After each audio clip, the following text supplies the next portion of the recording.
नमस्ते। क्या आप जानते हैं बौद्ध धर्म में 27 बुद्ध भी हुए हैं जिन्होंने मानवता को धर्म और करुणा का मार्ग दिया। ये पूर्व बुद्ध बौद्ध धर्म की नींव है जिनकी कहानियां बौद्ध ग्रंथों में, पुरातात्विक स्थलों में और प्राचीन काल में आए चीनी यात्रियों की लेखनी में बिखरी पड़ी है। इस वीडियो में हम इन 27 बुद्धों के प्रमाणों की खोज करेंगे और ये भी जानेंगे कि ये महज एक कहानियां हैं या ऐतिहासिक तथ्य हैं। साथ ही ये भी जानेंगे कि सम्राट अशोक का इन पूर्व बुद्धों से क्या संबंध है, क्या उन्होंने इनके लिए कोई कार्य किया है और इतिहासकार इनका मूल्यांकन कैसे करते हैं, क्या कहा है इतिहासकारों ने इन पूर्व बुद्धों के लिए। ये एक वीडियो आपके हर सवाल का जवाब देगी। इस वीडियो को देखने के बाद आपको कभी कोई और वीडियो नहीं देखनी पड़ेगी, इसलिए वीडियो को अंत तक जरूर देखें। बौद्ध परंपरा में गौतम बुद्ध से पूर्व के 27 बुद्धों का वर्णन बुद्धवंश नामक पाली ग्रंथ के अंदर संकलित है। इसमें तणहंकर बुद्ध, दीपंकर बुद्ध, विपस्सी बुद्ध, काकुसंद बुद्ध, कोनागमन बुद्ध और कश्यप बुद्ध जैसे नाम शामिल हैं। प्रत्येक बुद्ध ने अपने समय में बौद्ध धर्म का प्रचार किया और निर्वाण प्राप्त किया। बुद्ध वंश के अनुसार ये अलग अलग समय पर थे और इन्होंने अलग अलग वृक्ष के नीचे ज्ञान प्राप्त किया। इस वजह से उन वृक्षों को बोधि वृक्ष कहा गया। इनका सबका अपना अपना शिष्य मंडल भी रहा है। उदाहरण के लिए काकुसंद बुद्ध का बोधि वृक्ष शिरीष था और कोनागमन बुद्ध का उडंबर। इन 27 बुद्धों की कहानियां न केवल धार्मिक है बल्कि प्राचीन काल की सांस्कृतिक और दार्शनिक गहराई को दर्शाती है। इन 27 बुद्धों की कहानियां हमें पाली कैनन के बुद्धवंश, महादान सुत्त और महायान ग्रंथों जैसे ललित विस्तर और महावस्तु से मिलती है। बुद्ध वंश में 24 पूर्व बुद्धों का विस्तृत वर्णन है, जबकि अन्य ग्रंथों में 27 बुद्धों की अवधारणा को स्वीकार किया गया है। श्रीलंका के महावंश और दीपवंश जैसे ग्रंथ भी काकुसंद और कोनागमन जैसे बुद्धों का उल्लेख करते हैं। जातक कथाएं जो गौतम बुद्ध के पूर्व जन्मों की कहानियां हैं, भी अप्रत्यक्ष रूप से इन बुद्धों के युगों को संदर्भित करती है। ये ग्रंथ हमें बताते हैं कि बौद्ध धर्म की जड़ें कितनी गहरी है और कितनी पुरानी है। प्राचीन चीनी यात्री फाहियान वेनसांग और इत्सिंग ने अपनी यात्रा वृतांतों की पुस्तक में इन पूर्व बुद्धों के स्तूपों और विहारों को देखने का साक्षात वर्णन अपने किताबों में किया है। 5वीं शताब्दी के प्रारंभ में फाहियान ने नेपाल के गोटी हवा में काकुसंद बुद्ध और निगाली सागर में कोनागमन बुद्ध के स्तूप देखे थे और अपनी पुस्तक में दर्ज किया। उन्होंने ये भी लिखा कि बुद्ध के चचेरे भाई देवदत्त के जो अनुयायी थे वो इन पूर्व बुद्धों की पूजा किया करते थे। ऐसे कई पूर्व बुद्धों के स्तूप उस समय पर वहाँ बने हुए थे। 7वीं शताब्दी में वेनसांग ने भी कुशीनगर और अन्य स्थानों पर कश्यप बुद्ध के स्थलों को देखने का वर्णन अपनी पुस्तक में किया। इत्सिंग ने बौद्ध मठों में इन पूर्व बुद्धों की कहानियों को पढ़े जाने की बात अपनी पुस्तक में दर्ज की। इन यात्रियों के लेखन से हमें इन पूर्व बुद्धों की वास्तविक ऐतिहासिक उपस्थिति के प्रमाण मिलते हैं। सम्राट अशोक, जिन्होंने इस बौद्ध धर्म को पूरे विश्व स्तर तक फैलाया, उन सम्राट अशोक ने भी इन पूर्व बुद्धों के लिए कई महत्वपूर्ण काम किए हैं।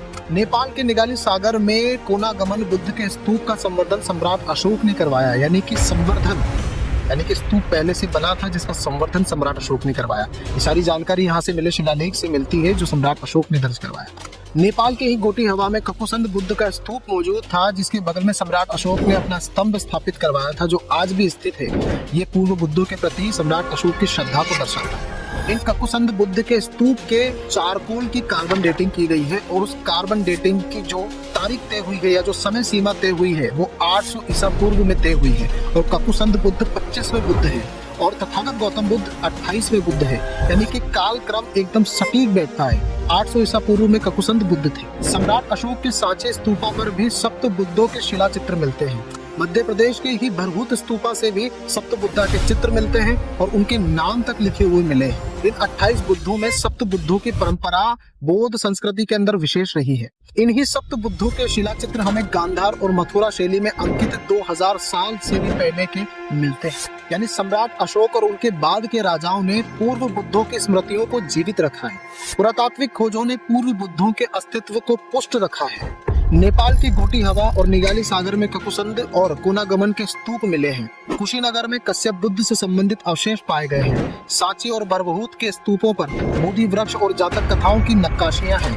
सप्त बुद्धों के शिला चित्र और उनके नाम धम्म लिपि में या ब्राह्मी लिपि में लिखे मिले हैं, जो पूर्व बुद्धों की प्रामाणिकता को 100% स्थापित करती है। अभी हाल ही में सम्राट अशोक कालीन एक बहुत बड़े बौद्ध स्थल की खोज हुई है जहां से पूर्व बुद्धों की मूर्तियां और उन मूर्तियों के ऊपर उन बुद्धों के नाम तक लिखे हुए मिले हैं, जो कि धम्म लिपि में या ब्राह्मी लिपि में लिखे हुए हैं।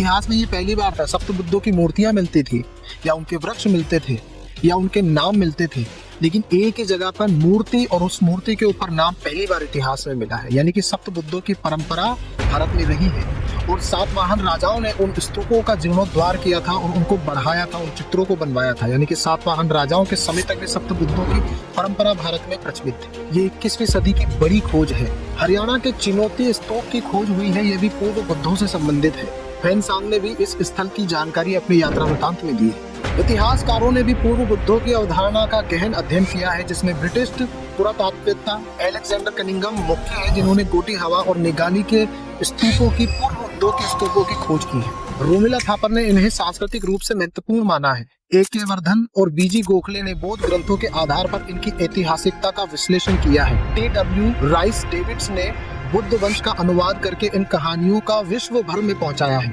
ये सब इस बात पर सहमत है कि पूर्व बुद्ध बौद्ध धर्म की निरंतरता, उसकी गहराई को दर्शाते हैं। गौतम बुद्ध से पूर्व के 27 बुद्ध न केवल धार्मिक प्रतीक है, बल्कि मानव समाज के आध्यात्मिक विकास की कहानी है। बौद्ध ग्रंथों, चीनी यात्री के यात्रा वृतांतों, पुरातात्विक स्थलों और सम्राट अशोक के स्मारकों के माध्यम से 27 बुद्धों की परंपरा आज भी जीवित है। सभी बुद्धों ने करुणा, मध्यम मार्ग और आत्म जागरूकता का ही मार्ग हमें दिया था। इसलिए अगली बार अगर आप किसी बौद्ध स्थल पर जाएं तो इन 27 बुद्धों की कहानियों को जरूर याद करें, जिन्होंने तथागत गौतम बुद्ध के मार्ग को प्रशस्त किया था।